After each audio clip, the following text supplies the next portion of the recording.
vidéo pour vous expliquer comment faire pour supprimer définitivement une classe. Normalement, je vous conseillerais de la garder dans vos classes archivées. Toutefois, si vous avez fait une classe test pour explorer différentes fonctionnalités, il se peut que vous ayez envie de tout effacer de cette classe-ci. Donc, voici comment faire. Donc, j'ai ma classe test qui se trouve ici. Vous verrez les trois petits points à la droite de mon cours. Ce que je vais faire d'abord, c'est que je vais archiver la classe. Je l'archive. On m'indique qu'elle va être archivée pour tous les participants de la classe.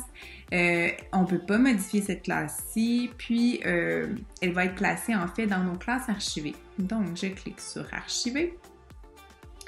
Et je pourrais aller la retrouver en cliquant sur notre hamburger ici, donc les trois lignes.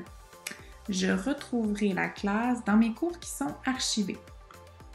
Donc, voici comment faire pour la supprimer définitivement. Encore une fois, j'arrive sur ma classe archivée, je clique sur les trois petits points et je la supprime.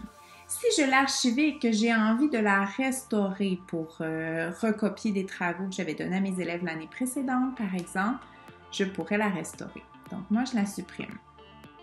Toutefois, une fois qu'elle est supprimée, il restera en fait une archive dans Google Drive. Donc, ça va être important en fait de vous rendre ensuite dans votre Google Drive, de trouver le dossier Classroom. Moi, je l'ai mis en vert pour que ce soit plus simple à trouver et de trouver la classe en fait test à supprimer. Donc, le dossier de la classe test à supprimer et de supprimer ce dossier-ci définitivement.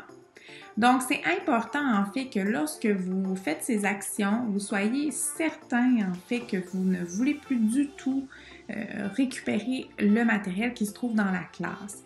Donc, je vous conseille tout de même de garder un environnement test pour utiliser en fait lorsque vous êtes en train de vous former.